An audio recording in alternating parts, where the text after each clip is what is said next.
నమస్తే. నేను మీ Kishore. Welcome to Sakshi. Special intensive revision SIR.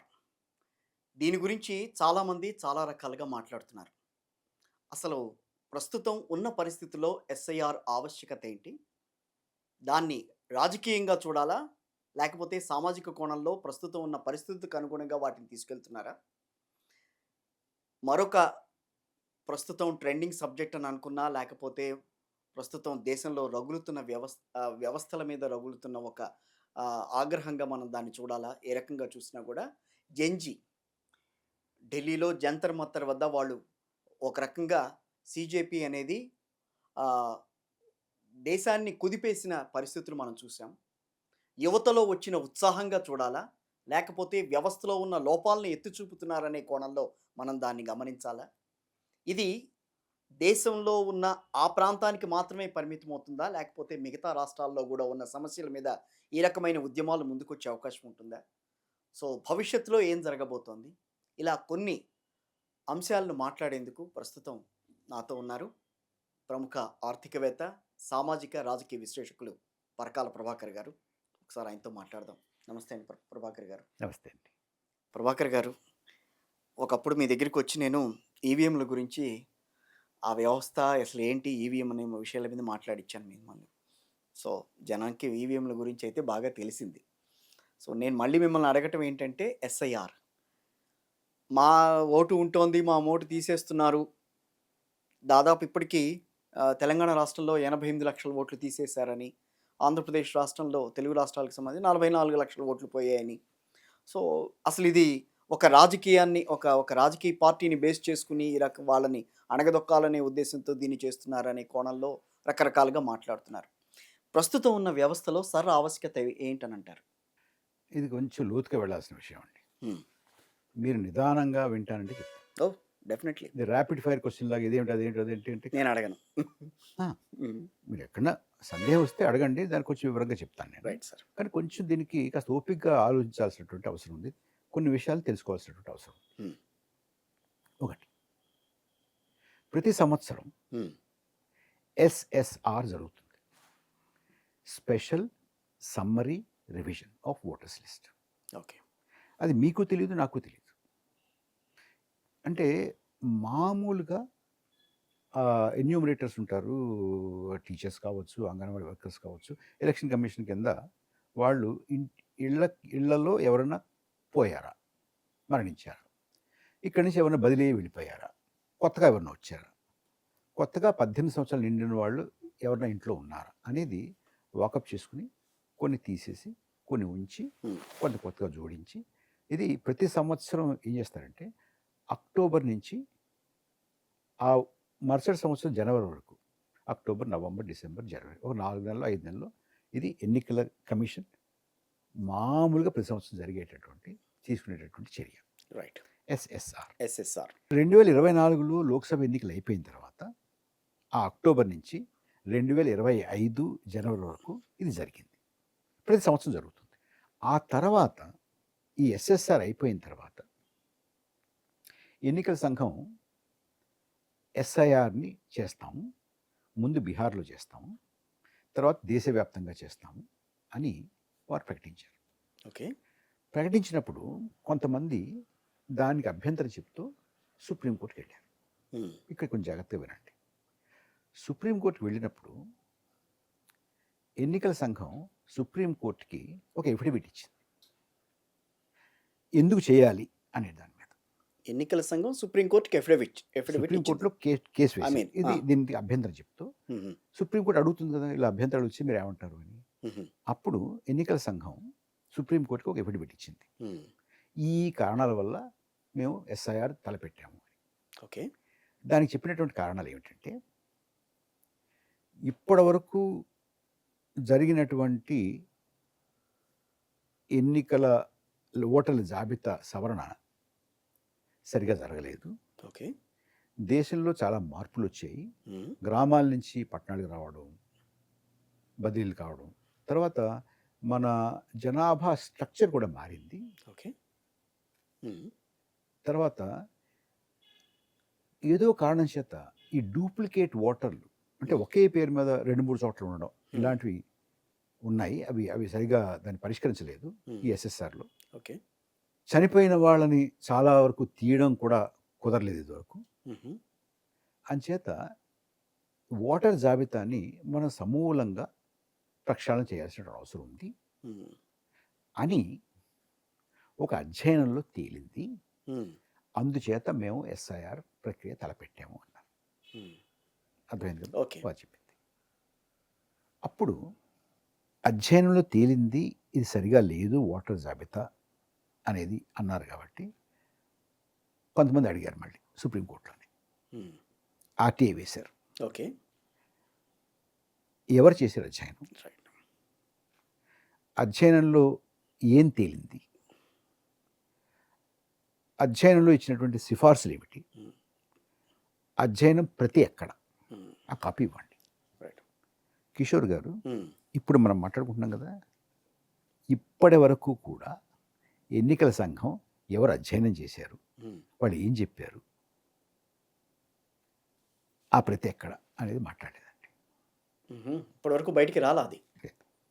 ఎవరు అధ్యయనం చేశారు, ఏం చేశారు, అసలు ఎవరు ఆ ఆవిడ ఇచ్చిన సిఫార్సులు ఏమిటి, సిఫార్సులు ఏంటి అనేది కూడా బయటికి రాలా. ఆ అధ్యయనం కాపీ ఏది ఉమ్, చెప్పట్లేదు.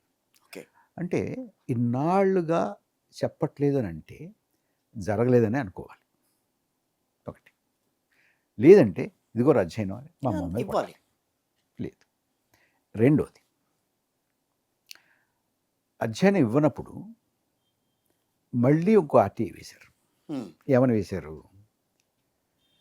ఎన్నికల సంఘంలో ఈ నిర్ణయం తీసుకున్నప్పుడు ఏ రకమైనటువంటి చర్చలు జరిగాయి, ఉమ్, ఏ అధికారి ఏ రకమైన అభిప్రాయం వెలిబుచ్చారు, అంటే ఫైల్ నోటింగ్స్ ఉంటాయి. రైట్. File notings.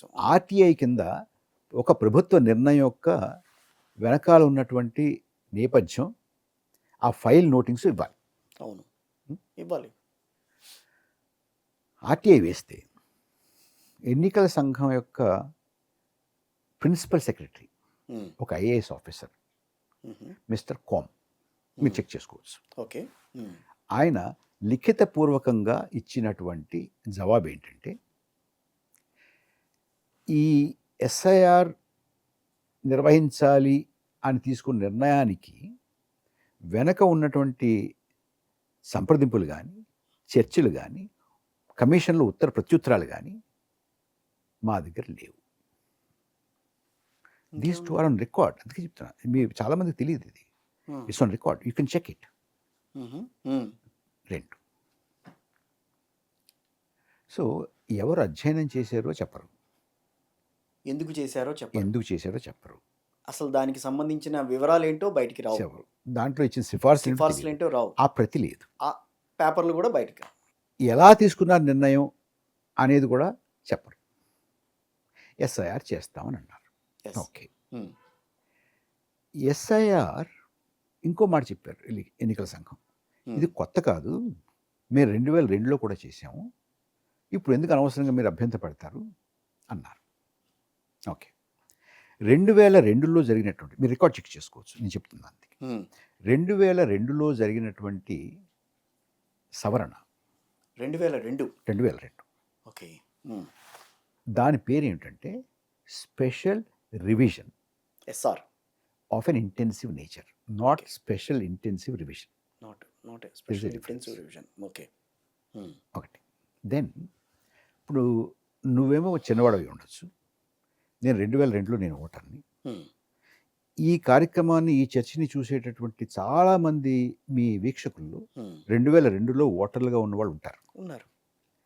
నేను వారిని అడుగుతున్నాను, ఉమ్, నేను దేశంలో ఎక్కడికి వెళ్ళి మాట్లాడినా కూడా ఈ ప్రశ్న అడుగుతాను. ఏమిటంటే 2002లో మీలో ఎవరైనా దస్తావేజులు, డాక్యుమెంట్లు, బర్త్ సర్టిఫికెట్లు, నేటివిటీ సర్టిఫికెట్లు, లేకపోతే ఇంకోటి తీసుకుని, తల్లి ఓటర్ ఎక్కడ, తండ్రి ఓటర్ ఎక్కడ, ఇవన్నీ తీసుకుని ఏ కార్యాలయానికన్నా వెళ్ళి మీరు ఓటు వేయడానికి అర్హత ఉంది నాకు అని నిరూపించుకున్నారా 2002లో? ఎవ్వరు ఇంతవరకు దేశంలో నేను వెళ్ళాను అని ఇంతవరకు ఎవరు లేవాల, అవును. ఎక్కడా లేదు. సో దాని అర్థం ఏంటంటే 2002లో జరిగిన దానికి ఇప్పుడు జరుగుతున్న దానికి ఎక్కడా కూడా పోలిక లేదు. ఉహు, 2002లో కనీసం పోని 2002లో మీరు చేసినటువంటి special revision of an intensive nature అన్నారు కదా! హ్మ్. దాన్ని ఇప్పుడు స్పెషల్ ఇంటెన్సివ్ రివిజన్ అంటున్నారు కదా! రివిజన్ అంటున్నారు కదా! వాటెవర్ ఈ పేరు ఏదైనా పెట్టుకోండి. హ్మ్. ఆవేళ మీరు చేశాను చెప్తున్నటువంటి రివిజన్‌లో మీరు ఆవేళ ఇచ్చినటువంటి గైడ్‌లైన్స్ ఏమిటి? ఆ కాగితం ఇవ్వండి. ఇప్పుడు కొన్ని గైడ్‌లైన్స్ ఇచ్చారుగా. హ్మ్. మీరు అది పట్టురావాలి, ఇది పట్టురావాలి, ఇది కుదురుతుంది, అది అవును. కుదురుతుందని ఇలా చెప్పారుగా. హ్మ్. ఆవేళ ఇచ్చినటువంటి గైడ్‌లైన్స్ ఏమిటి ఓకే. అని అడిగారండి. హ్మ్. మళ్ళీ ఆర్‌టీఐలో. హుహు. దానికి ఇదే ప్రిన్సిపల్ సెక్రటరీ కోమ్ గారు ఏమన్నారంటే, హ్మ్. 20 ఏళ్ళు అయిపోయింది. మా దగ్గర అది లేదు అన్నారు. అదేంటి? నన్ను అడిగితే అదేంటి నువ్వు వాడిని అడగండి. రికార్డ్స్ భద్రపరుస్తారు కదా! ఇవ్వాల్సిన అవసరం లేదు అన్నారండి. ఓకే. ఓకే. సో, ఈ 3 మీరు దృష్టిలో పెట్టుకోండి. ఇప్పుడు ఏం చెప్తున్నారు? అప్పుడు చెప్పిందే. చనిపోయిన వాళ్ళని తీస్తున్నాం. అవును. విదేశీయులను తీస్తున్నాం. యెస్.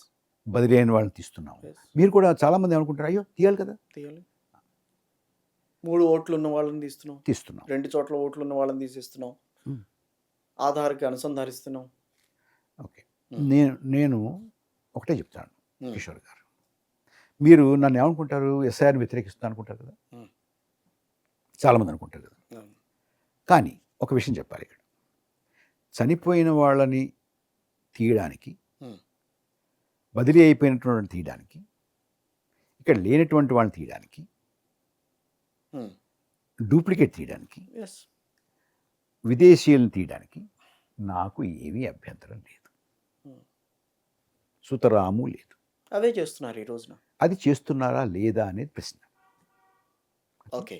అది చేస్తున్నాము అని వాళ్ళు చెప్తున్నారు. అవును. అది చేస్తున్నారు అని మీరు అంటున్నారు. హ్మ్.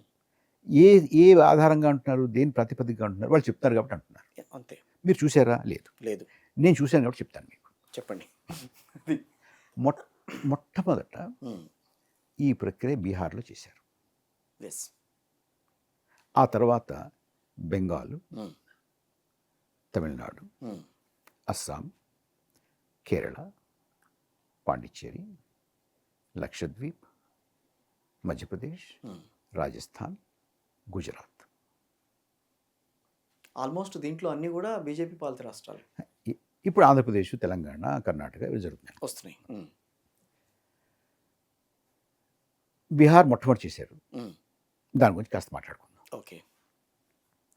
బీహార్‌లో దగ్గర దగ్గర 80 లక్షల ఓట్లు తీశారు. హ్మ్. ఓకే. ఓకే. 80 లక్షల ఓట్లలో ఎవరిని తీశారు అని అధ్యయనం చేశారు. ఓకే. ఎవరిని తీశారు అని చూస్తే స్టాటిస్టిక్స్ వచ్చినాయి బయటికి. వచ్చాయి. రైట్. అంటే దానికి కూడా ఇంకోటి అంటే మనకి మరీ ఎక్కువ టైం అయిపోతుందంటే చెప్పను కానీ ఆహా! కొంచెం వివరం చెప్పాలంటే. చెప్పండి. చెప్పండి. హ్మ్. దెన్ బీహార్‌లో ఇది చేస్తున్నప్పుడు మాలాంటి వాళ్ళం ఏమి అడిగామంటే ఎన్నికల సంఘాన్ని సుప్రీంకోర్టులో కేసు వేసిన తర్వాత, అయ్యా మీరు ఎవరిని తీస్తున్నారో ఆ పేర్లు చెప్పండి. హ్మ్. నేను వాళ్ళకి తెలియాలి కదా! నా ఓటు తీస్తున్నారని వాళ్ళకి తెలియాలి. ఏ కారణం చేత తీస్తున్నారో చెప్పండి. ఓకే. హ్మ్. ఇది సమంజసమైన ప్రశ్న కాదా? యెస్. ఎవరిని తీస్తున్నారు? ఏ కారణం మీద తీసేస్తున్నారు? అనేది క్వెషనే. అని మీరు ప్రకటించండి. హ్మ్. ఇప్పుడు పరకాల ప్రభాకర్ తీశారు. హ్మ్. ఎందుకు తీసేశారు? ఎందుకు తీశారు చెప్తే నేను ఎళ్ళి అయ్యో! నేను ఉన్నానయ్యా, నేను బతికే ఉన్నాను, ఇక్కడ ఉంటున్నాను. నేను విదేశీయుడిని కాదని చెప్పుకోవడానికి ఉంటుంది. యెస్. నాకు తెలియలేదనుకోండి.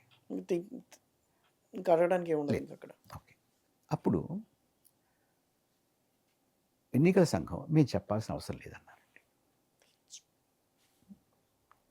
పదే పదే అన్నారు. 4 సార్లు, 5 సార్లు సుప్రీంకోర్టులో జడ్జి గారు బెంచ్ మీద కూర్చొని చెప్పొచ్చు కదా! మీరు ఎవరిని తీస్తే చెప్పొచ్చు కదా! కారణం చెప్పొచ్చు కదా! అని అడిగితే, ఐదోసారో, ఆరోసారో మరి ఏమనుకున్నారో వాళ్ళు, మీరు ఇన్ని సార్లు అడుగుతున్నాడు, సరే ఇస్తామండి అన్నారు. మీరు జాగ్రత్తగా గమనించండి ఇది. రైట్. ఇది అన్నీ మనం వీటిని మర్చిపోయి మనం బ్రహ్మాండంగా ఉంది అనుకోవడం కాదు. కొంచెం ఓకే. కాస్త వివరంగా ఓపికగా వినండి ఇది. ఓకే. ఇస్తామని చెప్పిన వాళ్ళు ఏం చేశారు? లిస్ట్ 80 లక్షలు కూడా ఒకసారి కాకుండా ఇవ్వకుండా ఏ బూత్‌లో ఓట్లు తీయబడ్డాయో హ్మ్. ఆ బూత్‌లో ఆ బూత్‌కి సంబంధించిన పేర్లే అక్కడ ఏ పోలింగ్ బూత్‌తో లేదా పంచాయతీ ఆఫీస్‌లో అతికించారు. 243 నియోజకవర్గాల్లో ఒక్కొక్క నియోజకవర్గంలో 200 బూత్ సరాసరి వేసుకున్నా 243 ఇంటూ 200 కాగితాలు అంటించారండి ఒకేసారి ఇవ్వకుండా. అంటే మీరు నేను మొత్తం చూసుకోలేమన్నమాట. ఎస్. ఆ ఊళ్ళో ఆ ఊళ్ళో కూడా మొత్తానికి తెలియదు. ఆ బూత్ దగ్గరికి వెళ్తే ఆ బూత్లో ఎవరిని తీశారో వాళ్ళకి తెలుస్తుంది. అలా చేశారండి. చెప్పినట్టు ఉంటుంది, అది ఉపయోగం ఉంటుంది. అంతే. అయినా కూడా కిషోర్ గారు కొంతమంది ఇన్ని బూతులు తిరిగి బృందాలుగా వాటన్నింటి ఫోటోలు తీసి ఆ లిస్ట్ అంతా మళ్ళీ టైప్ చేసి కన్సాలిడేట్ చేసి చూస్తే ఏది after successfully and satisfactorily completing the process of SIR, విజయవంతంగా సంతృప్తికరంగా SIR ప్రక్రియ పూర్తయిన తర్వాత నికరంగా తేలినటువంటి ఓటర్ల సంఖ్య 7,42,00,000 బీహార్లో. వీళ్ళు తీశారు. అందులో ప్రక్రియ అంతా అయిపోయిన తర్వాత 1,32,00,000 ఇళ్ల చిరునామాలు బోగస్ చిరునామాలు, తప్పు చిరునామాలు. ఇది SIR అయిన తర్వాత మీరు అన్నారే ఇంత ప్రక్షాళన, ఇది అయిన తర్వాత 1,32,00,000 చిరునామాలు తప్పు చిరునామాలు, 14,50,000 30,000 డూప్లికేట్ నేమ్లు, పేర్లు. ఓకే. దెన్ ఈ ఫారినర్లు, విదేశీయులు, చొరబాటుదారులు మొత్తం రాష్ట్రంలో పలానా వాళ్ళు ఫారినర్లు అనేటటువంటి ఫిర్యాదు వచ్చింది మొత్తం మీద 1,069. 1,069 కంప్లైంట్ ఇచ్చారు. అందులో ఆ కంప్లైంట్లో ఇందులో పస ఉంది, దీన్ని కాస్త మనం విచారించాలి అని ఎన్నికల సంఘమే స్వీకరించినటువంటి ఫిర్యాదులు, ఒప్పుకున్నటువంటి ఫిర్యాదులు 390. ఆ 390లో సీమాంచల్ అంటే కొంచెం సరిహద్దు ప్రాంతాల్లో నేపాల్ అక్కడ ఆ ఏరియాలోనే ఫారినర్ ఇన్ఫిల్ట్రేషన్ అంటే వస్తుంది కదా, అక్కడ తేలినటువంటి సంఖ్య, ఇందులో ఈ 390లో అక్కడ తేలినటువంటి సంఖ్య 10. ఆ 10లో ముస్లిం పేర్లు 5. ఆ 5లో 2 మృతి చెందిన వారి పేర్లు, 3. సో మీరు మొత్తం బీహార్ నంతటినీ జల్లెడపట్టి 3 విదేశీయులు అని అనుమానితులుగా ఉన్నటువంటి వారిని పట్టుకున్నారు. ఈ ప్రక్రియలో ఏం చేశారు? 80 లక్షల మంది ఓట్లను తీశారు. అది ఇంపార్టెంట్. లేవు, పేర్లు తీసేశారు. ఏం కారణం చెప్పడానికి తీసేశారు. అయినా పోనీ 80 లక్షలు తీశారయ్యా, పోనీ ఉన్న లిస్టు నికరంగా ఉందా? మరి 1,32,00,000 బోగస్ అడ్రస్లు ఏమిటి? 14.5 లక్షలు డూప్లికేట్లు ఏమిటి? ఇవన్నీ సంస్కరిస్తారనే కదా SIR అనేది వచ్చింది. సో అంటే నేను అందుకే చెప్తున్నా, మీరు ఏమనుకుంటున్నారు? వాళ్ళు చెప్పింది అది కదా, మంచిదే కదా అంటున్నారు, కానీ జరిగింది ఏమిటి చెప్తున్నాను. అది అంతే, కరెక్టే. ఎందుకంటే వారు ఏం చెప్పారు అది చేయడానికి నాకు అభ్యంతరం లేదు. 14 లక్షల డూప్లికేట్ ఓట్లు, 1,32,00,000 తప్పుడు చిరునామాలు, మీరు పట్టుకున్న విదేశీయులు 3. సో ఇదంతా బీహార్. ఇది బీహార్. వీటిలో ఇది పెట్టి ఎంతమంది తీశారు? 80 లక్షలు తీశారు. 80 లక్షలు తీశారు అంటే మామూలుగా మీరు బీహార్లో ఎంత తేడా వచ్చింది అంటే 63 లక్షలు చెప్తారు అందరూ, కానీ మీరు తీసిన సంఖ్య 80 లక్షలు. మీరు మళ్ళీ తీసింది కొంతమంది చేరుస్తారు కదా. అవును, ఇది 18 ఏళ్ళు నిండేయి లేకపోతే వచ్చారు ఇక్కడికి అన్న వాళ్ళని ఆ మిషన్ మీద కొంతమంది చేరుస్తారు కదా. అది ఇది కలిస్తే నికరంగా మీకు తేలింది 63 లక్షలు, తీసింది 80 లక్షలు. అందులో జోడించింది ఒక 20,00,000 ఎంతో. అటు ఇటు చూస్తే మొత్తానికి 63,00,000. ఓకే. హ్మ్. కానీ ఇక్కడ మనం ఒక చిన్న వివరణ ఇవ్వాలి మీకు.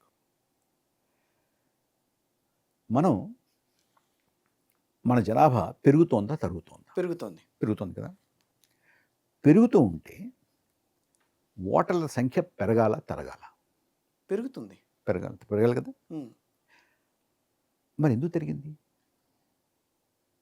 అంటే వాళ్ళు చెప్పింది ఏంటంటే ఆ! ఆ! ఓకే. చెప్పండి. ఇందాకడ దాకా మనం మాట్లాడుకున్నది.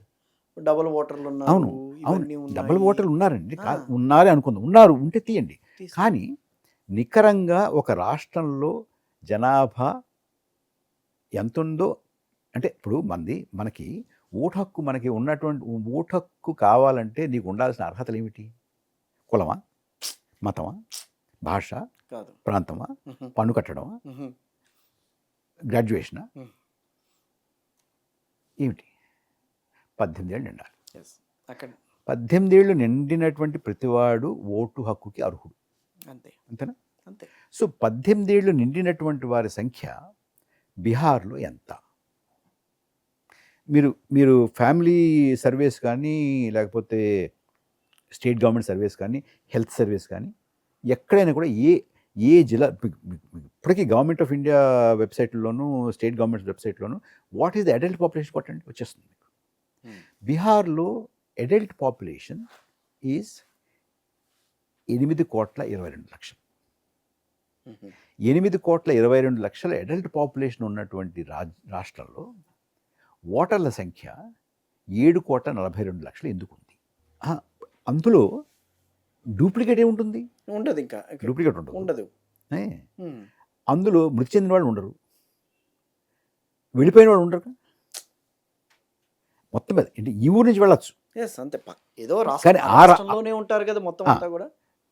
ఆ రాష్ట్రంలో 8,22,00,000 వయోజనుల సంఖ్య ఉంటే హ్మ్. 7,42,00,000 మంది ఓటర్లుగా ఉండడానికి కారణం ఏమిటి?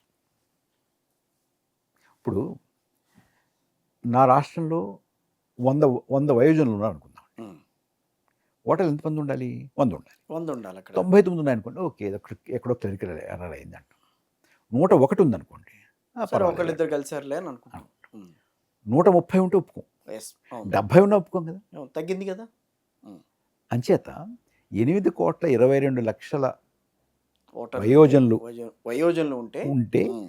7,42,00,000 మందే ఓటర్లు ఎందుకున్నారు? ఓకే. హ్మ్. ఇది ముఖ్యం.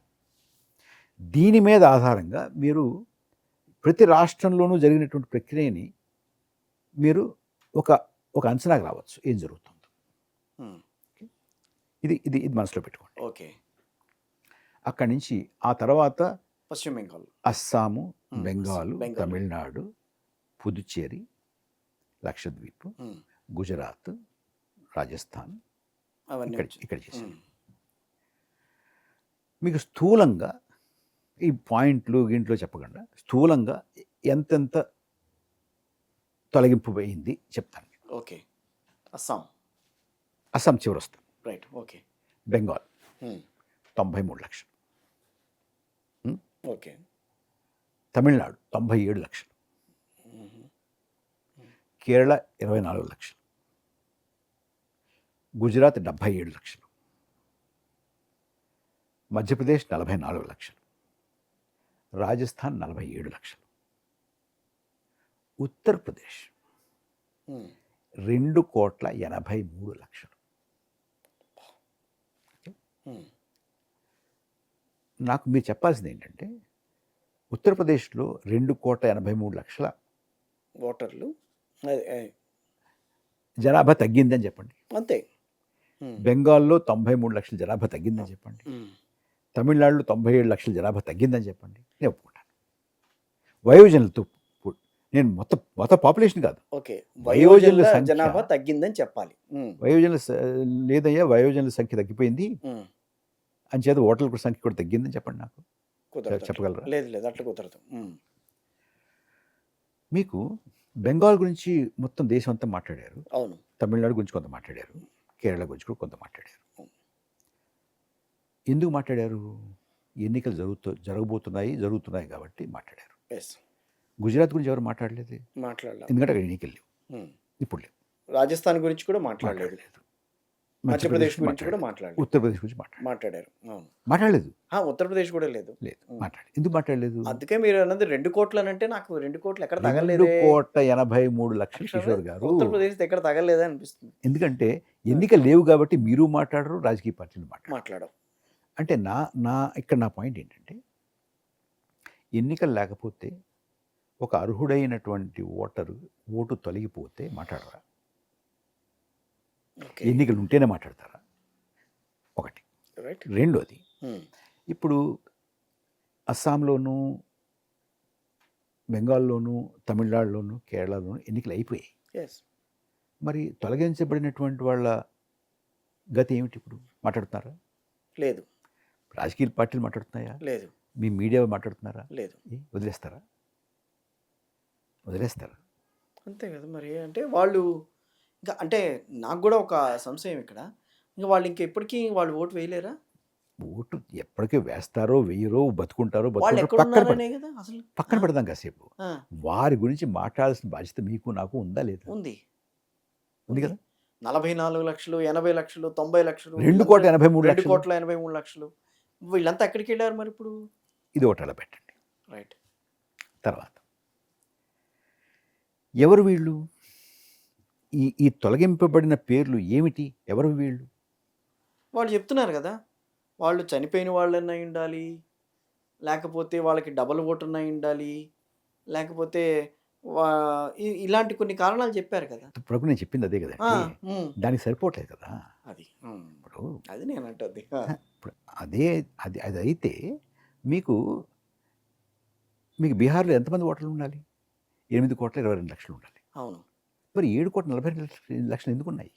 వయోజనులు ఉన్నారు కదా అక్కడ. ఉన్నారు. ఓకే, అది పాయింట్. మీరు అది మాట్లాడడం మానేసి మళ్ళీ చనిపోయిన వాళ్ళు, వెళ్ళిపోయిన వాళ్ళు అంటారు ఏమిటి? ఓకే. ఇప్పుడు బీహార్లో ఉన్నది, బీహార్లో అడల్ట్ పాపులేషన్ నంబర్ 8.22 crore. కానీ ఓటు హక్కు ఉన్నది మాత్రం 7 లక్షల మంది, 7,40,00,000 మంది, 42 లక్షల మంది. ఎందుచేత 80 లక్షల మంది ఎవరు? అక్కడ 93 లక్షల మంది ఎవరు? ఇక్కడ 97 లక్షల మంది ఎవరు? ఇక్కడ 24 లక్షల మంది ఎవరు? ఇది ఆలోచించాలిగా. అక్కడ 2,83,00,000 మంది ఎవరు? ఇక్కడ 77 లక్షల మంది ఎవరు? వీళ్ళు అదృశ్యం అయిపోయారు. ఎలా అయిపోయారా? మరి మీరు లేదుగా ఉన్నారా? వాళ్ళేం దేశం నుంచి పంపించలేదుగా. ఓకే. అయితే ఓటర్ లిస్టులో లేరు. ఓటర్ లిస్టులో మాత్రం లేరు. ఓటర్ లిస్టులో వాళ్ళు లేకపోవడాన్ని ఎన్నికల సంఘం ఎలా సమర్థించుకుంటుంది? ఇది ఒక ప్రశ్న. అవును. ఓకే, అది కాసేపు అలా ఉంచండి. ఓకే, ఎవరు వీళ్ళు అనేది ఆలోచించాలి కాసేపు. తర్వాత రిపోర్టర్స్ కలెక్టివ్ చేశారు. ఓకే. సబర్ ఇండియా చేశారు. These are research institutions. Okay. స్థూలంగా తొలగించబడినటువంటి వాళ్ళని అనలైజ్ చేస్తే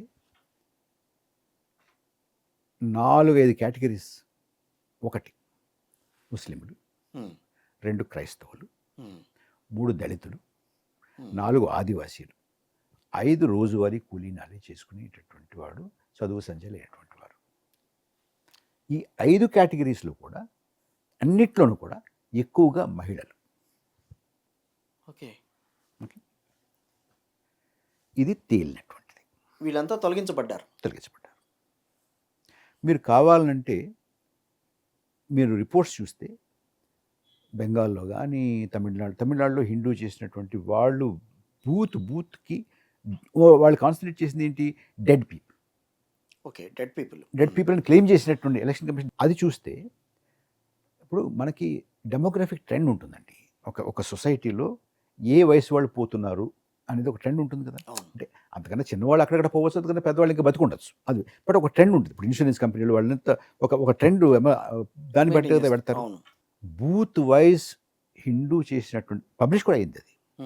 బూత్ వైజ్ హిందూ చేసినటువంటి దాంట్లో చనిపోయినారు అని తీసేసిన వాళ్ళ వయసులు 29, 30, 22, 25 ఇటువంటి అధిక సంఖ్యలో. కొంతమంది పెద్దవాళ్ళు కూడా ఉంటారు కాదంట్లా.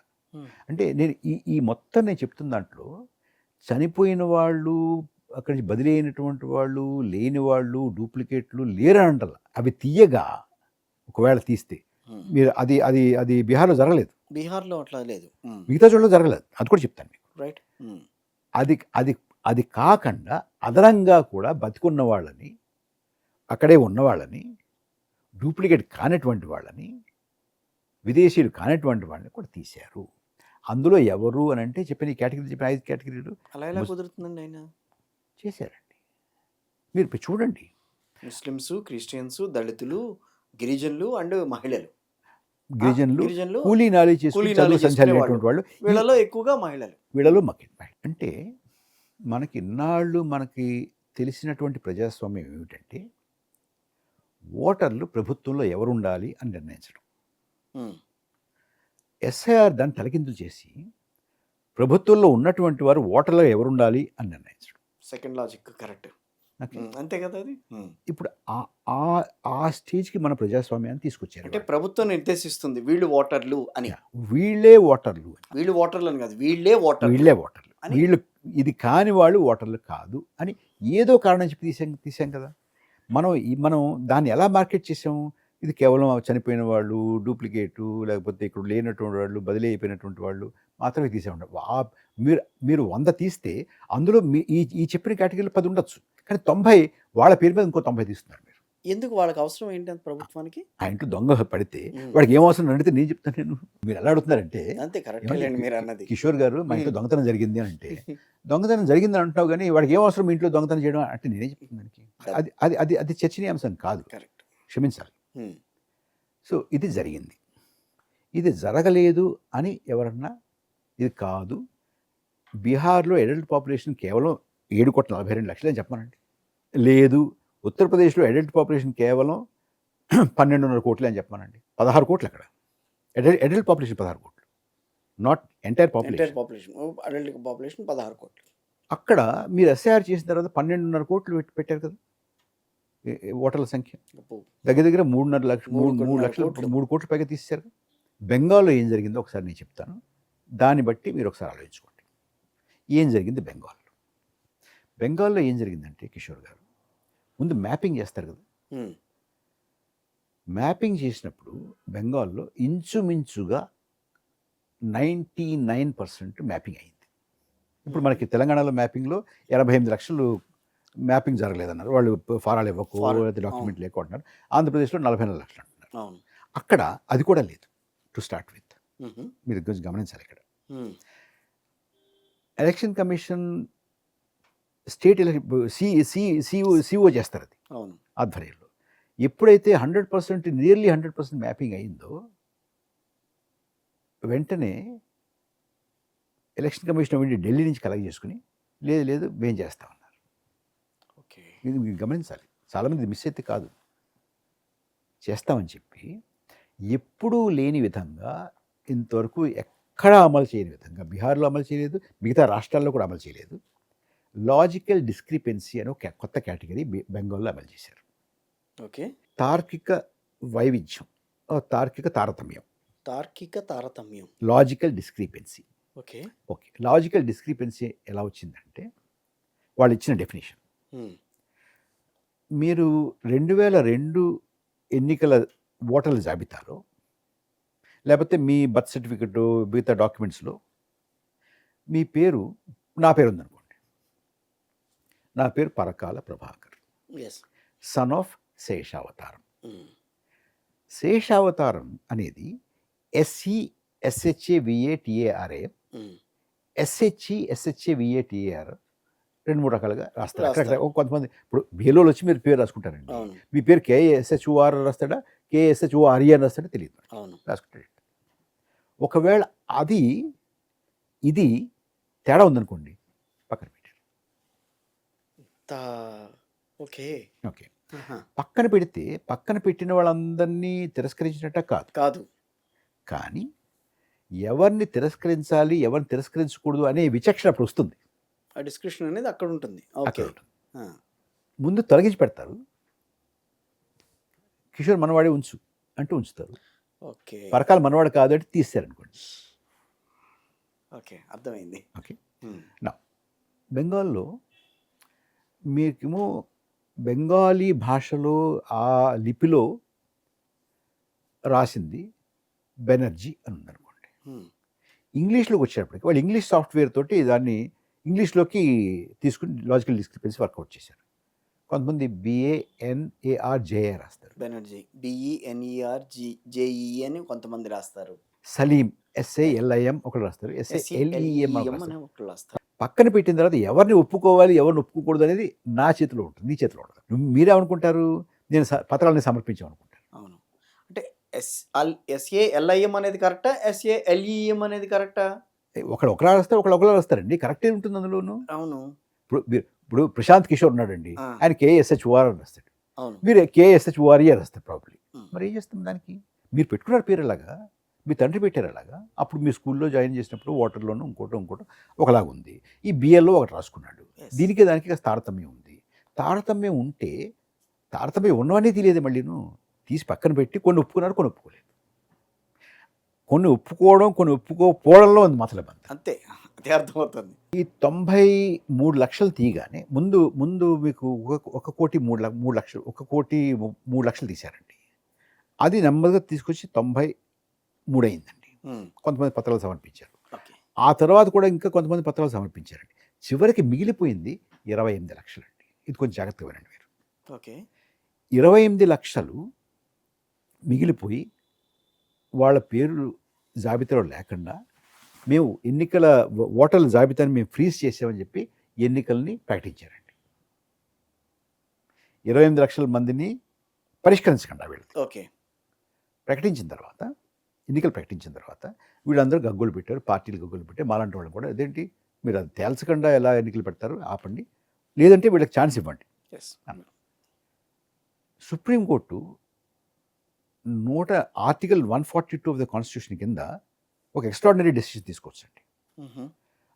అలా తీసుకోమని మేము అప్పీల్ చేసామండి. ఓకే. నేను కలకత్తా వెళ్ళి అక్కడ కొంతమంది వెళ్ళి ప్రెస్ కాన్ఫరెన్స్ పెట్టాం.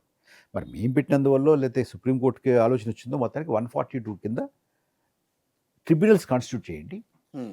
ఈ ట్రిబ్యునల్స్ ఈ 28,00,000 మంది పత్రాలు పరిశీలించి పరిష్కరించండి ఎన్నికలు పోలింగ్ ముందు, నామినేషన్ క్లోజ్ అయ్యే ముందు అని అన్నారండి. 2 ఫేజుల్లో ఎన్నికలండి అవును. వెస్ట్ బెంగాల్లో. 24, 27, 27, 29 ఏదో ఉంది. హ్మ్. ఆ ఒక రోజు ముందు ఇది ఓకే. ఈ నామినేషన్స్కి ఒక రోజు ముందు ఒక స్క్రూటినీ. ఫేజు ఇది చేయొచ్చు. హ్మ్. కిషోర్ గారు మీరు నమ్మరు, మండు వేసవి పిల్లల్ని సంకన పెట్టుకుని పనులు మానేసుకుని కూళ్ళు పోగొట్టుకుని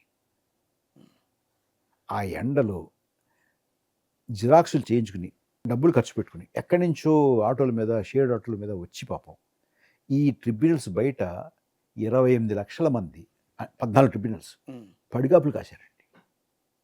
మొత్తం 28,00,000లో వాళ్ళు పరిశీలించి పరిష్కరించినటువంటి కేసులు ఏంటో తెలుసా అండి? హ్మ్. 28,00,000లో 28 lakhs అలా వెయిట్ చేస్తే ఆ 28,00,000లో పరిశీలించి పరిష్కరించినటువంటి సంఖ్య 1,069 అండి. 28,00,000 ఎక్కడ? 1,000 ఎక్కడ? ఇంతమంది తిరస్కరణకు గురవడం? అంచేత ఇంకొంచెం వివరం ఉంది అందులో. హ్మ్.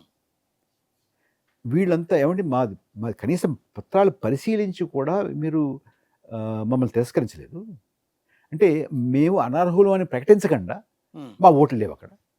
ఇప్పుడు అనర్హులని ప్రకటించిన తర్వాత తప్పుగా ప్రకటించారా, ఒప్పుగా ప్రకటించారా దాన్ని మళ్ళీ ఛాలెంజ్ చేసుకోవచ్చు, వేరే విషయం. అనర్హులుగా ప్రకటించకుండా మా ఓటు తీసేశారు ఏమిటి అని సుప్రీంకోర్టుకి వెడితే హ్మ్. ఒక సుప్రీంకోర్టు జడ్జి గారు ఇప్పుడు కాకపోతే నెక్స్ట్ టైం వేద్దాం కానీ ఓటు కంగారే ఉంది అన్నాడండి.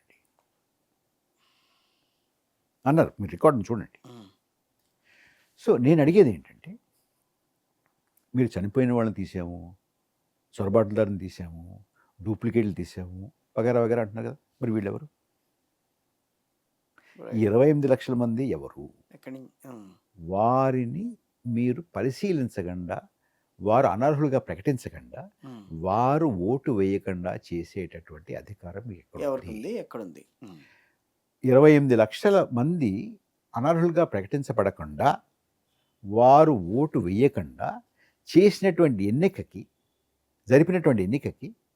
లెజిటిమసీ ఎక్కడుంది? ఓకే. కరెక్టే. ఇంకోటి, మన మన జ్యూరిస్ప్రుడెన్స్ కానీ, మన న్యాయ వ్యవస్థ కానీ ఎక్కడైనా కూడా ప్రపంచవ్యాప్తంగా ఏం చెప్తుంది? ఒక 10 మంది దోషులు వదిలేసినా కానీ ఒక నిర్దోషిని కూడా నువ్వు శిక్షించకూడదు ఉంది కదా. అవును. నువ్వు 28 లక్షల మంది ఓటర్లు ఓటు వేయకుండా చేయడానికి ఏమిటి కారణం? కారణం. 28 లక్షల మందిని ఆపేస్తావు నువ్వు. నేను 93 లక్షల గురించి కూడా మాట్లాడట్లేదు ఇప్పుడు. అందులో కూడా మళ్ళీ లోపాలు ఉన్నాయి, వేరే విషయం, ఛాలెంజ్. కనీసం ప్రకటించడం కూడా లేదుగా ఇది. అంటే ఒక కొన్ని కేటగిరీల వైజ్‌గా తీసుకుని వాళ్ళని పక్కన పెట్టేశారు. నేను ఆ కేటగిరీలు చెప్పానుగా మీకు. అదే ఆ కేటగిరీ వైజ్‌గా తీసుకొని పక్కన పెట్టేశారు అని అంటారు. అది బెంగాల్ ఎన్నికల్లో జరిగింది, తమిళనాడు ఎన్నికల్లో జరిగింది. రేపు రాబోయే రాష్ట్రాల ఎన్నికల్లో అన్ని కూడా చోట్ల జరుగుతుంది. ఓకే. వీళ్ళు భారత పౌరులు కాదా? ఇప్పుడు మీ పాస్పోర్ట్ ఉన్నా కాదంటున్నారు కదా. ఇంకొక అనుమానం ఉందండి అందరికి. మీరు చూసారు? అవును, చూశాను అది. Passport is only A travel document అంటారు. ఎస్ఐఆర్‌లో పేరు లేకపోతే మేము ఇక్కడ ఉండలేమా? మాకు దేనికి అర్హత లేదా? ఆధార్ కార్డు ఉంది కదా మాకు, ఇది ఎందుకు పరిగణలోకి తీసుకోవాలని చాలామంది అడుగుతున్నారు. ఇప్పుడు ఏం జరుగుతుంది? ఇప్పుడు మన టెలిగ్రాఫ్ మాజీ ఎడిటర్ రాజగోపాల్, ఆయన పాస్పోర్ట్ రెన్యూ చేయడానికి నాన్న తిప్పలు పెట్టారుగా. ఎందుకు పెట్టారు? ఎస్ఐఆర్లో నీ పేరు తీసేశారు కాబట్టి, నీ పేరు లేదు కాబట్టి, ఓటర్ లిస్టులో నీ పేరు లేదు కాబట్టి నీ పాస్పోర్ట్ రెన్యూవల్ని మేము చెయ్యము. పాపం ఆయన వాళ్ళ కూతురు పెళ్ళి అమెరికాలో ఉంటుంది, ప్రయాణం పెట్టుకున్నాడండి. పాస్పోర్ట్ ఎక్స్పైర్ అవుతుంది. ఎందుకంటే మీకు అమెరికాలో ఎంటర్ అవ్వాలంటే పాస్పోర్ట్ దాని వ్యాలిడిటీ 6 నెలలు పైగా ఉంటేనే కానీ రానివ్వరు. ఓహో. ఉంది వ్యాలిడ్ పాస్పోర్టే, కానీ 6 months లోపు అయిపోతుంది, రానియరు అక్కడికి. అంచేత ఈయన రెన్యూవల్కి అప్లై చేసుకున్నాడు. ఈయన రెన్యూవల్కి అప్లై చేసుకుంటే 20 ఏళ్ల నుంచి ఆయన టెలిగ్రాఫ్లో పనిచేసి ఎడిటర్గా 4-5 ఏళ్ళు పనిచేసి రిటైర్ అయ్యాడు ఈ మధ్యన. ఆయనకి ఎస్ఐఆర్లో ఆయన ఓటు తొలగించబడింది కాబట్టి నువ్వు పాస్పోర్ట్ రెన్యూవల్కి అర్హుడు కాదన్నారు. ఓకే. రేషన్ తీసేస్తున్నారు. ఓకే. ఆధార్ తీసేస్తారు. ప్రభుత్వ పథకాలు మీరు ఓటర్ లిస్టులో లేకపోతే ప్రభుత్వ పథకాలు మీకు వర్తించవు అంటున్నారు. ఓపెన్గా బెంగాల్ ముఖ్యమంత్రి చెప్పారు, బీహార్ ముఖ్యమంత్రి చెప్పారు, అస్సాం ముఖ్యమంత్రి చెప్తున్నారు. ఓకే. సో దీని పర్యవసానం ఎలా ఉంటుంది? పర్యవసానం చాలామంది ఇది ఎన్నికల దృష్టితో చూస్తున్నారండి. అవును. ఇప్పుడు అధికారంలో ఉన్న పార్టీ తాము నెగ్గడానికి చేస్తున్నారు అంటారు. అందులో కొంతే నిజం ఉంది. ఇప్పుడు అధికారంలో ఉన్న పార్టీ గెలవాలన్న ఆలోచనతో చేస్తోందని ఒక కోణం అయితే, ఎక్కడైతే గెలవాలని తాపత్రయపడుతున్నారో వాళ్ళు గెలవాలంటే ఇక్కడ మొత్తం ఎరాడికేషన్ అనేది జరగాలి ఓటర్ల విషయంలో అనేది ఆ యాంగిల్ కూడా ఉంది ఒకటి ఇక్కడ. అది పాక్షికంగా, అది పాక్షికం.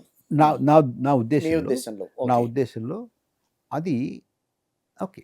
అది ఒక ఎలక్షన్కో 2 ఎలక్షన్లకో ఓకే. కానీ ఇప్పుడు 92 లక్షల వరకు పైచీలకు తెలంగాణ రాష్ట్రంలో 44 లక్షల పైచీలకు ఇప్పటి వరకు చూపించామని అంటున్నారు. అంటే వీళ్ళు ఇక ఓటు వేయడానికి లేదు వీళ్ళు. అది మ్యాపింగ్ ఇది. ఓకే. నెక్స్ట్ ఆ తర్వాత వీళ్ళు ఎందుకు తీశారు, మరి ఈ కాగితం ఎందుకు అంటే అప్పుడు వాడి ఇష్టం.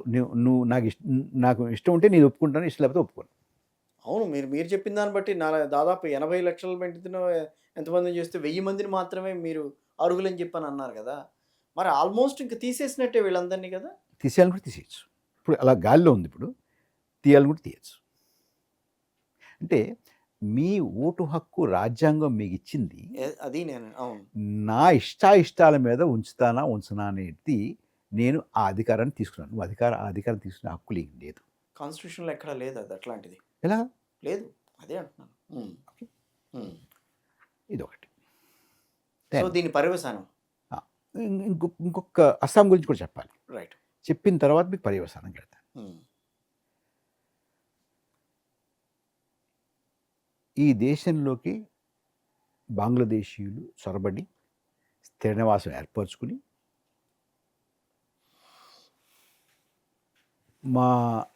మా సంపదను దోచేస్తున్నారు, లేకపోతే మా ప్రభుత్వాలు వాళ్ళు ఎన్నుకుంటున్నారు మేం కాకుండా అనేది బాగా ఎక్కువగా ఉధృతంగా ఆ గొడవ జరిగింది ఏ రాష్ట్రంలో? అస్సాం.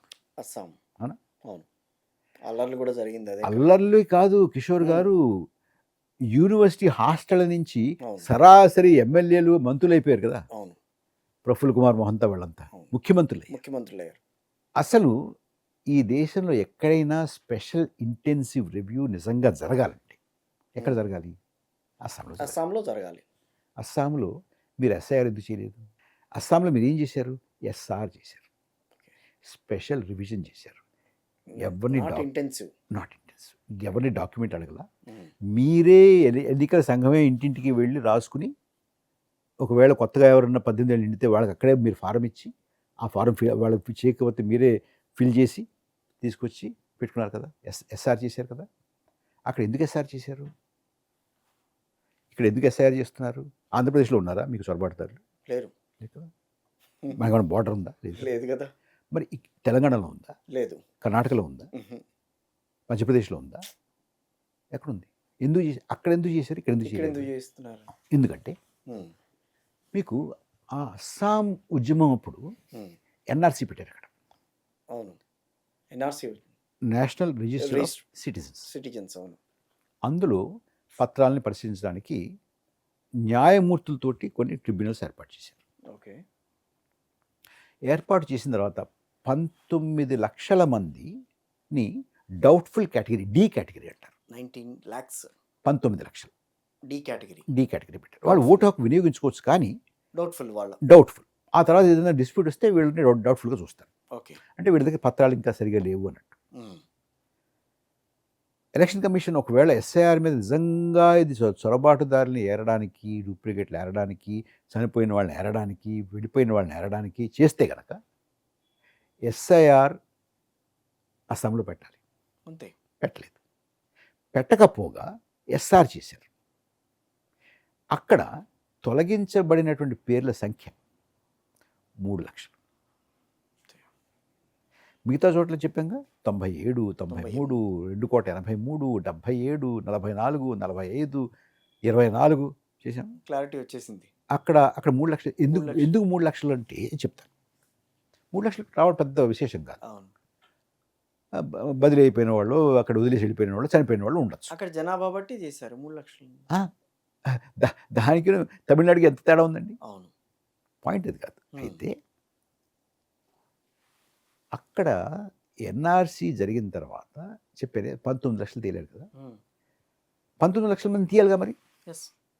ఎందుకు తీయలేదు అంటే ఆ 19 లక్షల్లో 7 లక్షల ముస్లింలు, 12 లక్షల హిందువులు. ఈ 7 లక్షలు పుట్టుకుంటే ఆ 12 లక్షలు తీసేయాల్సి వస్తుంది. అంచేత అది మెజారిటీ. అది ఉంచుకోవాలంటే ఇది ఉంచుకోవాలి, తప్పలేదు అక్కడ. ఓకే. అంటే దీని వెనకాల ఒక ఆలోచన ఉంది. ఉమ్, ఆ ఆలోచన ఏమిటి? పర్యవసానం చెప్తాను ఇప్పుడు మీకు. ఉమ్, నేను రాజకీయ నాయకులతోటి, మీలాంటి మీడియాలో ఉన్నటువంటి మేధావులతో మాట్లాడితే ఇది ఆ పార్టీకి అనుకూలంగా ఉండడానికి, ఈ పార్టీకి వ్యతిరేకంగా ఉండడానికి అనుకుంటున్నారు. రాజకీయ నాయకులు కూడా అదే అనుకుని, నేను నాకు చాలామంది ఫ్రెండ్స్ ఉన్నారు, పార్లమెంట్లో ఉన్నారు, మంత్రివర్గాల్లో ఉన్నారు, ఎమ్మెల్యేలుగా ఉన్నారు, రాష్ట్ర మంత్రివర్గాల్లో ఉన్నారు, కేంద్ర మంత్రివర్గాల్లో ఉన్నారు, నాకు తెలిసిన వాళ్ళు ఉన్నారు. వాళ్ళతోటి ఇలా జరుగుతుందో చూసుకోవాలంటే, ప్రభాకర్ అంత వరి అవ్వకు, నా నియోజకవర్గంలో నా ఓటర్లు ఎవరు పోలేదు. అంతే. నా ఓటర్ల వరకు ఎవరు పోలేదు. అంటే నీ ఓటర్ అని నువ్వు అస్యూమ్ చేసుకుని వాళ్ళు పోకపోతే ఎవరన్నా పోతే పర్వాలేదు. అది అది అది ఒక రాజకీయ నాయకుడిగా ఒక అర్హుడైనటువంటి వ్యక్తికి ఓటు హక్కు కోల్పోతే నీకు చెవుకున్నట్టు ఉండదా? నీ ఓటర్ కాకపోతే పర్వాలేదా? ఒక ప్రశ్న. రైట్. రెండో ప్రశ్న, ఇంకొంతమంది ఏమన్నారు నాతోటి, లేదు నువ్వు చెప్తుంది కరెక్టే, తీసేస్తున్నారు వీళ్ళు కొంతమందిని, కానీ నా నియోజకవర్గంలో 4,000 మందిని తీశారు, కానీ గతంలో నేను 9,000తో గెలిచాను, ఇంకా నాకు 5,000 ఉంది అని చెప్పి నాకు పర్వాలేదు, నేను సేఫ్, నేను మరి. ఇది న్యాయమా? తప్పది, చాలా తప్పది. ఇలా అన్న వాళ్ళందరూ కూడా కిషోర్ గారు మీరు నమ్మరు, ఓడిపోయారండి. ఎందుకంటే వాళ్ళు పోలేదు అవతల వాళ్ళు పోయారు, నా వాళ్ళు మొత్తం పోలేదు అనుకున్నారే, ఎలా తెలుస్తుంది మీకు? రేపు పొద్దున వాడు ఎవరు కోటేస్తాడు మీకు తెలుస్తుందా? తెలీదు. కదా! అంచే అది కాదు. హ్మ్. ఒకటి, నా వాళ్ళు పోలేదు కాబట్టి నేను పట్టించుకోక్కర్లేదు అనడం పొరపాటు. ఒక రాజకీయ నాయకుడు, ఒక రాజకీయ పార్టీ, ఒక మీడియా. హ్మ్. నా వాళ్ళు పోయారు గానీ, ఎక్కువ మంది పోలేదు, నేను ఇంకా కొంత బఫర్ ఉంది నాకు, నెగ్గేస్తాను అనేది కూడా ఇంకా పొరపాటు. రైట్. ఓకే. హ్మ్. ఇక మీ పొరపాటు ఏంటంటే, ఎన్నికలు జరగనటువంటి ఉత్తరప్రదేశ్‌లో 2,83,00,000 ఏమైపోయారో మీకు అక్కర్లేదు. గుజరాత్‌లో 77,00,000 మంది ఏమైపోయారో మీకు అక్కర్లేదు. రాజస్థాన్‌లో 45,00,000 ఏమైపోయారో మీకు అక్కర్లేదు. మధ్యప్రదేశ్‌లో 44,00,000 ఏమైపోయారో మీకు అక్కర్లేదు. బెంగాల్‌లో, తమిళనాడులో, కేరళలో 24,00,000, 97,00,000, 93,00,000 ఎన్నికలు అయిపోయిన తర్వాత ఏమైపోయారో మీకు అక్కర్లేదు. అది మీ పొరపాటు. రాజకీయ నాయకులు ఒక రకంగా పొరపాటు, మీరు ఒక రకంగా. ఎన్నికలు లేకపోతే పట్టించుకోరు. పట్టించుకోరు. ఎన్నికలు అయిపోయిన తర్వాత కూడా తీసేసిన వాళ్ళని పట్టించుకోరు. మీరు వాళ్ళ గురించి మాట్లాడరు. ఇవాళ ఏం మాట్లాడుతున్నారు మీరు? మాట్లాడలేదు. మాట్లాడలేదు. ఓకే. ఈ 2. అయితే ఒకళ్ళు ఓడడం, ఒకళ్ళు నెగ్గడం, ఒక అనేది ఎన్ని ఒక సర్వసాధారణం. ఎన్ని ఆ! ఒక ఎన్నికలో ఒకళ్ళకి అనుకూలంగా ఉండొచ్చు, ఇంకో ఎన్నికలో కాకపోవచ్చు, పక్కన పెడదాం కాసేపు. హ్మ్. కానీ ఇది దీర్ఘకాలికంగా భారత రాజకీయాల మీద వేసేటటువంటి ముద్ర ఏమిటి? పడేటటువంటి ప్రభావం ఏమిటి? దాని గురించి ఒక విషయం చెప్పాలి మీకు. కిషోర్ గారు, ఎస్ఐఆర్ అయిపోయిన తర్వాత భారతదేశంలో 2 రకాల భారతీయులుంటారు. 2 రకాల 2 రకాల మనుషులుంటారు. భారతీయులు అంటారా కాదు, పక్కన పెడదాం కాసేపు. ఓకే. 2 రకాల ఎస్ఐఆర్ అయిపోయిన తర్వాత మన దేశంలో 2 రకాల మనుషులుంటారు. ఒక రకం మనుషుల దగ్గర ఓటు ఉంటుంది, ఒక రకం మనుషుల దగ్గర ఓటు ఉండదు. ఓటు ఉన్నవాళ్ళు, ఓటు లేనివాళ్ళు అని 2 తరగతులుగా మన దేశంలో ఉంటారు. అంతేనా? అంతేనా? అంతేనా? అంతే. ఒక 500 మంది ఉన్నారనుకోండి. దాంట్లో 300 మంది ఓటున్న వాళ్ళు 200. ఆహా! 500 మంది దగ్గర ఓటు లేదనుకుందాం కాసేపు. ఓకే. ఈ 500 మంది ఒక బస్తీలో ఉన్నారనుకుందాం. ఏ రాజకీయ నాయకుడైనా ఆ బస్తీకి వెళ్తాడా? వెళ్ళాడు. రోడ్ ఇస్తాడా? మంచినీళ్ళు ఇస్తాడా? హుహు. స్కూల్ పెడతాడా? హ్మ్. కనీసం పలకరిస్తాడా? ఒక్క నిమిషం ఆయన టైం వేస్ట్ చేసుకుంటాడా? చేసుకోరు కదా! అంటే ఓటు లేకుండా పడుంటే పడుండు. నీకు ఏమి ఇవ్వాల్సిన అవసరం మాకు లేదు. మా దేశం కొంతమందికే చెందుతుంది, అందరికీ చెందదు. వాళ్ళెవరో మేము నిర్ణయిస్తాం. వీళ్ళే ఈ దేశ రాజకీయాల్లో పౌరులుగా ఉంటారు. అన్ని హక్కులు వినియోగించుకునేటువంటి పౌరులుగా ఉంటారు. మీరు ఉండాలంటే ఉండండి, పోవాలంటే పొండి. 2వ తరగతిగా ఉండాలి, బతకాలి అనుకుంటే ఉండండి. లేదు మేము కూడా సమానంగా అంటే అంతే కదా దీని అర్థం. అర్థమైపోయింది. దీనికి ఆధారం ఏంటి? ఆధారం ఏమిటంటే, అస్సాం ముఖ్యమంత్రి గారు చాలా బహిరంగంగా ఈ కాంక్లేవ్‌లు ఉంటాయి. ఇండియా టుడే వాళ్ళు వీళ్ళు కాంక్లేవ్ పెడతారుగా. ఆయన ఈ ఈ ఈ మియాలని హ్మ్. మియా అంటే మియాస్ మీకు అంటే అర్థం. అవును. ఈ మియాల్ని పంపించడానికి నాకు శక్తి లేదు. ఎంతమందిని పంపిస్తాం? కానీ వాళ్ళు ఇక్కడ ఉండడం చాలా ఇబ్బందికరంగా ఉండేలాగా నేను పరిస్థితులు కల్పిస్తాను. వాళ్ళే పోతారు అన్నాడండి. ఓకే. సో, దీని వెనకాల ఉన్నటువంటి మర్మం ఇది. హుహు. అంటే ఇంకొంచెం ముందుకెళ్ళి చెప్తే దీంట్లో, హ్మ్. ఈ దేశం కొంతమందికే చెందుతుంది. మిగతా వాళ్ళకి ఈ దేశంతోటి సంబంధం లేదు. పడుంటే పడుండు, పోతానంటే పో. నీకు ఈ దేశంలో ఏ హక్కు ఉండదు. నీకు ఓటు లేదు కాబట్టి నీ పాస్పోర్ట్ రెన్యూ కాదు. నీకు ఓటు లేదు కాబట్టి నీకు రేషన్ రాదు. నీకు ఓటు లేదు కాబట్టి నీ భూమి పట్టా ఎలా వచ్చింది నీకు? ఓటే లేనప్పుడు తీసేయి. రేషన్ తీసేయి, గ్యాస్ తీసేయి, ముద్రా లోన్ తీసేసేయి. ఇది జరుగుతుంది కదా. బీహార్లో మొదలైందిగా, రేషన్ కార్డులు తీసేస్తున్నారుగా. బెంగాల్లో మొదలైందిగా, అస్సాంలో మొదలైందిగా. సో, దీని వెనకాల ఉన్నటువంటిది అది. ఓకే. సో, మ్యాపింగ్ జరుగుతోంది కాబట్టి ఇప్పుడు జాగ్రత్త పడాల్సిందే ఎవరైనా సరే. దీని ఆ! సర్‌లో పేరుందా? ఏం పేరు లేదా? జాగ్రత్త వాడు తీసేస్తా అంటే మీరు ఏం జాగ్రత్త పడతారు? జాగ్రత్త పడడం, పడకపోవడం మీ చేతిలో ఉంటుంది కానీ, వాడు ఇన్నారా లేదా అనేది మాత్రం మన ఉంచాలా ఉంచకూడదా అనేది ఉంచాలా నీ చేతిలో ఉంచకూడదు. లేదు. నీ చేతిలో లేదు. ఇది కాదు, ఒప్పుకోలేదు అన్నాడు అనుకోండి, ఏం చేస్తారు మీరు? కోర్టుకి వెళ్తారంటే, కోర్టుకి వెళ్తే ఏముంది, మీరు విచారించండి అన్నారు. 28 లక్షలు విచారణకి వెళ్తే 1000 మందిని చేశారు. మరి దీనికి పరిష్కారం అండి? మీరు చెప్పాలి. ఇది ఇది ఇది ఇది సమస్య ఇవాళ. ఓకే. ఆ! ఓకే. ఇది మీరు, నేను, రాజకీయ పార్టీలు, ఈ దేశం అందరికీ చెందింది అని నమ్మేటటువంటి వాళ్ళు దీని గురించి ఆదుర్దా పడకపోతే, హ్మ్. ఆందోళన చేయకపోతే ఇది ఏమవుతుంది? మీరు ఇది చెప్పింది ఏమీ తెలియకుండా, ఇదేమీ కాకుండా అబ్బే పోయిన వాళ్ళని తీస్తున్నారు, లేని వాళ్ళని తీస్తున్నారు. అది మాత్రం కాదు. అది మాత్రం కాదు. నేను Yes. నేను నేను చెప్పాను గదా! యెస్. మీరు చెప్పండి. కేవలం ఇప్పుడు వాళ్ళని తీయట్లేదంట్ల. వాళ్ళని తీస్తూ 10 మందిని వాళ్ళని తీస్తే 90 మందిని బతికున్న వాళ్ళని, బదిలీ కానటువంటి వాళ్ళని, అర్హులైనటువంటి వాళ్ళని తీస్తున్నారు కదా! డూప్లికేట్ ఇప్పుడు ఏమైనా కూడా బీహార్‌లో 8.22 క్రోర్స్ ఉండాలా? వద్దా? పోనీ 8 క్రోర్స్ ఉంది. వై 7.42? ఇప్పుడు మరి ఒక చిన్న క్వశ్చన్ అడుగుతాను. బీహార్‌లో తీసేసిన వాళ్ళెవరు గూడా ముందుకు రాలేదుగా? నాకు ఓటు హక్కు లేదు. లేపోతే నన్నిట్లా సర్‌లో నా పేరు తీసేశారు. నాకేంటి ఇంకేం ఉండవా? అన్న మాట బయటికి రాలేదుగా? మీరు రాయట్లేదు. ఎందుకు రావట్లేదు? గగ్గోలు పెడుతున్నారు జనం. అవునా? ఈ 25 లక్షల బెంగాల్‌లో ఎంత గగ్గోలు పెట్టారో మీరు మీరు రాసారా? మీరు చూడండి బెంగాలీ పేపర్లు చూడండి. హ్మ్. లోకల్ స్థానిక పేపర్లు చూడండి. హుహు. 28 లక్షల్లో ఇన్నే పరిష్కారం అయ్యాయి అని కూడా రాశారుగా. అది కనపడతా మీకు? మరి వాళ్ళ గతేంటి ఇప్పుడు? అది మీరు చెప్పాలి నాకు. మీ రాజకీయ పార్టీలు, మీ మీడియా చెప్పాలి. ఎందుకు మాట్లాడట్లేదు వాళ్ళ గురించి మీరు? నేను అంటున్నాను కదా! పోనీ నువ్వు చెప్పింది తప్పని చెప్పండి పోనీ. వెళ్ళి చూసి రండి. మీరు అది చూడరు. మీకు అవసరం లేదు అది. ఎన్నికలు అయిపోయిన తర్వాత మీకు పట్టదు, రాజకీయ పార్టీకి పట్టదు. సో, సార్లు పారదర్శకంగా ఇప్పుడు మీరు ఇందాక అడిగారే వాళ్ళేం గొడవ చేయట్లేదని. ఆ! గొడవ చేస్తున్నారు. మీకు అది మీ దృష్టి లేకపోతే మీరు మీడియా అంతా ఎవరో కంట్రోల్ చేసి మీరు రాయకుండా చేస్తే నేనేం చేయలేను దానికి. మీరు వెళ్ళి స్వతంత్రంగా రిపోర్ట్ చేసేటటువంటి సబర్ ఇండియా కానీ, రిపోర్టర్స్ కలెక్టివ్ కానీ, ఈవెన్ స్క్రోల్ కూడా. రాశారుగా.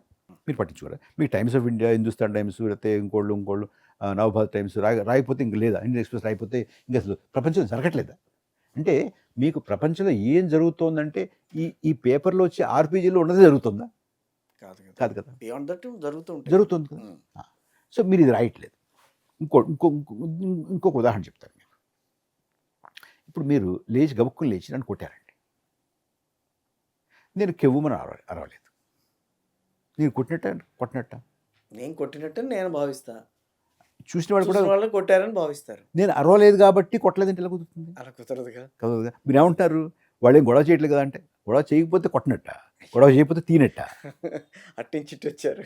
అంతే కదా! అంతే కదా! ఇప్పుడు మీరు నన్ను కొట్టారు. ఇగో ఈ అబ్బాయి చూసాడు, ఈ అబ్బాయి చూసాడు. హ్మ్.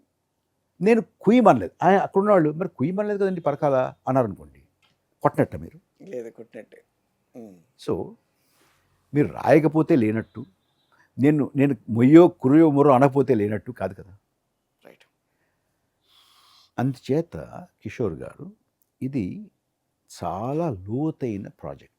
కేవలం ఒక ఎన్నికకి, 2 ఎన్నికలకి సంబంధించినటువంటిది కాదు. ఈ మాట ఎందుకు చెప్తానంటే, ఇప్పుడు ఈ రకమైనటువంటి వాళ్ళు మాత్రమే ఓటర్లు అనుకుందాం కాసేపు. ఇప్పటికి 6 కోట్ల మంది తీశారండి. ఈ ప్రక్రియ పూర్తయ్యే నాటికి 16 కోట్ల మంది తీస్తారండి. ఇదే పక్కీలో.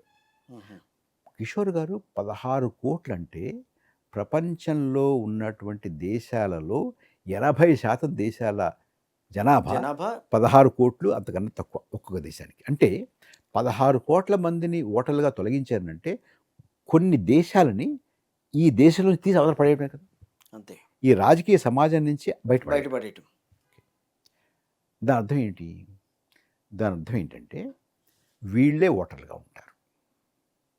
వీళ్ళే ఓటర్లుగా ఉంటే ఏమవుతుంది? వాళ్ళకి అనుకూలంగా ఉంటుంది. కాదు.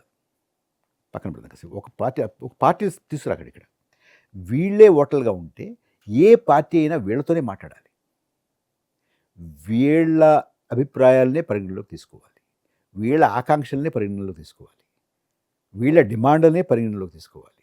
వీళ్ళని తృప్తిపరచడానికే పనిచేయాలి. మిగతా వాళ్ళు ఏమనుకున్నా మీకు అవసరం లేదు. అంతే కదా! సో అప్పుడేమవుతుందంటే ఇది హిందువుల రాజ్యం. వచ్చారు పాయింట్కి.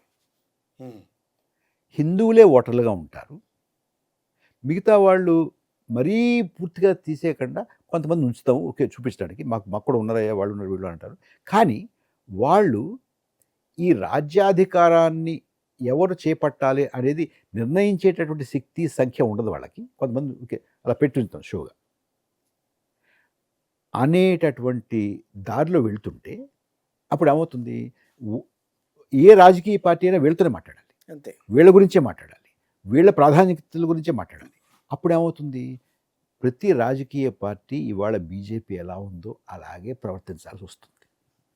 నోట్ చేసుకోవాల్సిన లైన్. అది అది ఎన్సిపి కావచ్చు, నేషనల్ కాన్ఫరెన్స్ కావచ్చు, కాంగ్రెస్ కావచ్చు, తృణమూల్ కాంగ్రెస్ కావచ్చు, డిఎంకే కావచ్చు, టీడీపీ కావచ్చు, విజయ్ పార్టీ కావచ్చు, మరో పార్టీ కావచ్చు, మరో పార్టీ కావచ్చు, ఎవరైనా కూడా అదే భాష మాట్లాడాలి. ఇప్పుడు ఫర్ ఇన్స్టెన్స్ మనకి టీచర్ ఎమ్మెల్సీ ఎలక్షన్స్ ఉంటాయి. ఉమ్.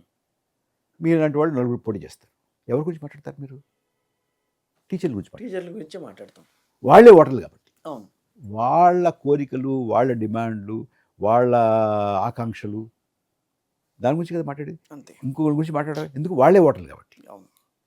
అంచేత because you are restricting the voters electoral కాలేజ్ని కొంతమందికి పరిమితం చేస్తే పార్టీలు, అభ్యర్థులు వాళ్ళ గురించి మాట్లాడాలి. ఈ టైప్ ఆఫ్ మెథడాలజీ కంట్రీస్లో ఎక్కడన్నా ఇంప్లిమెంట్ చేస్తున్నారా? ఇది మక్కికి మక్కి ఇజ్రాయెల్ అనుకరణ. ఇజ్రాయెల్లో అది Israel is a declared Jewish state. వారి అధికారిక ప్రభుత్వానికి, వారి రాజ్యానికి సంబంధించినటువంటి ప్రతి ప్రతీక మతం ప్రతీకలు ఉంటాయి. ఓకే. మీకు వాళ్ళ వాళ్ళ జెండాలో స్టార్ ఆఫ్ డేవిడ్ ఉంటుంది. అవును. మనం ఆ మార్గం ఎంచుకోవాలా? ఉమ్. మనం ఈ దేశం అందరిదే అన్నాం మనం. అవును, దేశం అందరిది, ఆ, అన్ని అక్కడ మతాలు. అలా పెడితే అప్పుడు ఆ. ఏమైంది, వాళ్ళే నిర్ణయించేటువంటి శక్తి, వాళ్ళకే ఓటు ఉంటుంది కాబట్టి, వాళ్ళే మెజారిటీ కాబట్టి అక్కడ ఉమ్. ఏ పార్టీ అయినా కూడా వాళ్ళ ఎజెండాయే మాట. అది లిక్విడ్ పార్టీ కావచ్చు, లేబర్ పార్టీ కావచ్చు, మీ పార్టీ కావచ్చు, నా పార్టీ కావచ్చు. సో వాళ్ళు ఎవరైనా సరే వీళ్ళతోనే మాట్లాడాలి, వీళ్ళ వీళ్ళతోనే. ఆకాంక్షలు దృష్టిలో పెట్టుకునే పరిపాలన చేయాలి. వాళ్ళే ఓటర్లు కాబట్టి. So it is on the one hand every political party will look like BJP um.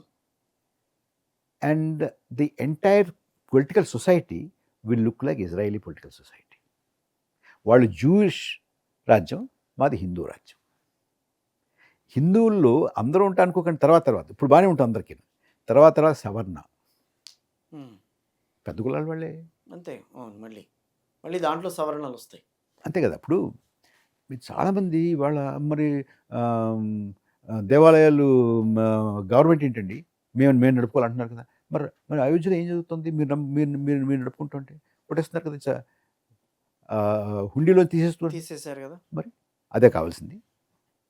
So ఇది మన దేశ రాజకీయ సమాజాన్ని సంపూర్ణంగా పరివర్తింపజేసి, మార్చేసి, దీన్ని ఒక హిందూ రాజ్యంగా చేసేటటువంటి ప్రక్రియ. ఇది కేవలం ఒక పార్టీని నెగ్గించడానికి, ఒక పార్టీని ఓడించడానికి మాత్రమే కాదు. అది ఒక 2 ఎలక్షన్లు జరగచ్చు. అప్పుడు ఇది జరిగిపోయిన తర్వాత అన్ని పార్టీలు ఇదే మాట్లాడతాయి కదా. అవును, అంతే, దీని గురించి మాట్లాడతాయి కదా. సో ఎవరు ఎక్కువ మాట్లాడితే వాళ్ళు అంటే అంటే ఇవాళ ఉన్నటువంటి వాళ్ళు ఇప్పుడు చాలామంది అంటుంటారు ఆర్ఎస్ఎస్ బీజేపీకి సపోర్ట్ చేస్తుంది. ఆర్ఎస్ఎస్ బీజేపీకి ఎందుకు సపోర్ట్ చేస్తుంది? మీరు మాట్లాడితే మీకు సపోర్ట్ చేస్తుంది. సో అన్ని పార్టీలు అదే మాట్లాడితే ఇట్స్ ఓకే, వాళ్ళు చూసుకుంటారు. ఎవరైనా ఒకటే అవుతుంది, ఎవరైనా హిందూ పార్టీయే కదా. సార్ని మీరు వ్యతిరేకిస్తున్నారు కదా, దీన్ని వ్యతిరేకిస్తున్నాను నేను. అది అందుకే క్లారిటీ. ఇప్పుడు అంటే సన్ను స్పెషల్ ఇంటెన్సివ్ రివిజన్ను, స్పెషల్ సమ్మరీ రివిజన్ను, అసలు రివిజన్ను వ్యతిరేకించేటువంటి అవసరం లేదండి. లేదు. ఇప్పుడు ఏమండి, నా ఓటర్ లిస్ట్, నా దేశంలో ఉన్నటువంటి ఓటర్ లిస్టులో చనిపోయిన వాళ్ళని తీయాలి. ఓకే, రెడీగా ఉన్నారు.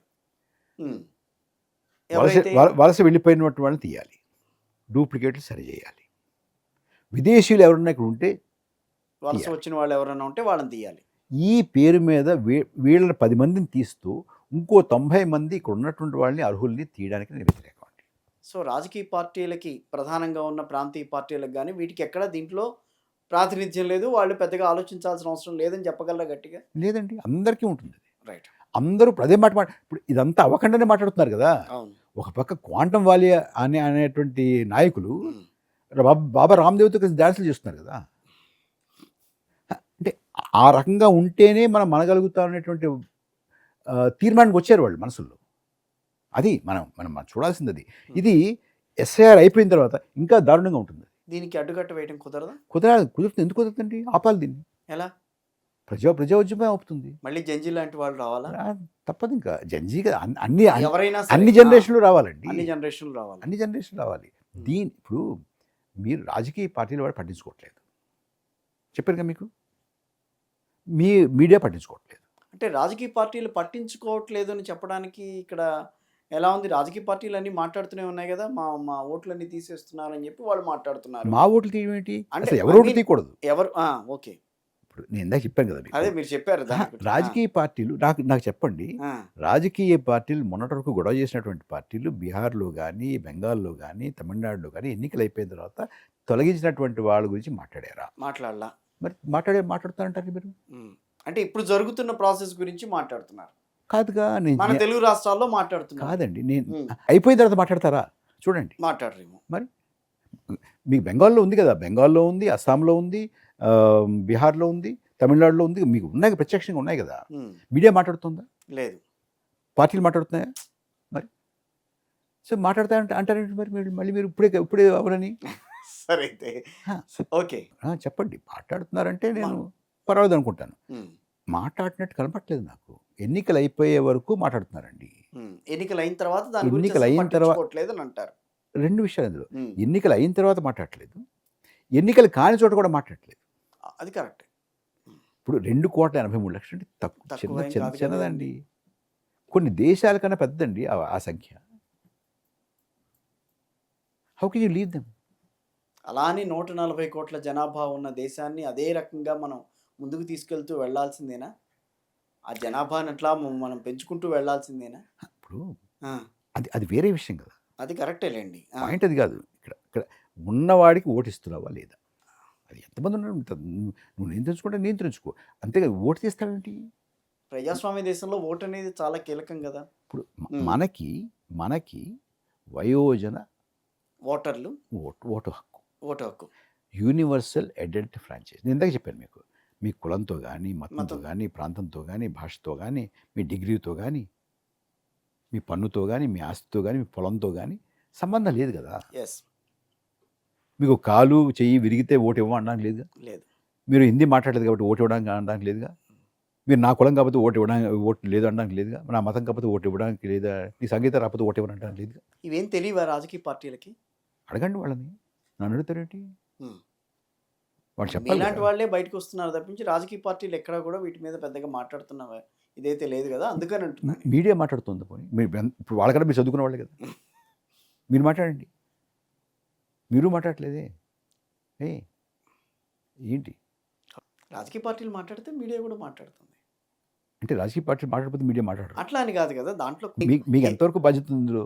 మీడియాకి గురుతర బాధ్యత ఉంటుంది ప్రతి దాంట్లో కూడా.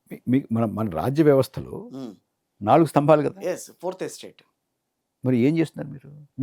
మీరు ఏ మూల మీరు మోస్తున్నారు చెప్పండి నాకు. ఈ 4 స్తంభాలు మాట్లాడిస్తోందా ప్రభుత్వం? అంటే మాట్లాడిస్తే మాట్లాడతారన్నమాట. మీ దాంట్లో కూడా వేయాలా మాట్లాడాలంటే? అక్కర్లేదు. అది కూడా ఏమన్నా ఆశిస్తున్నారు మీరు? అడగండి, చెప్పండి వాళ్ళకి. మాట్లాడించమని అడగండి. అంటే ఎవరు పర్మిషను ఇస్తేనే కానీ మాట్లాడను అనడం. మీరు అలా అనడానికి నాకు వినడానికి సిగ్గేస్తుంది.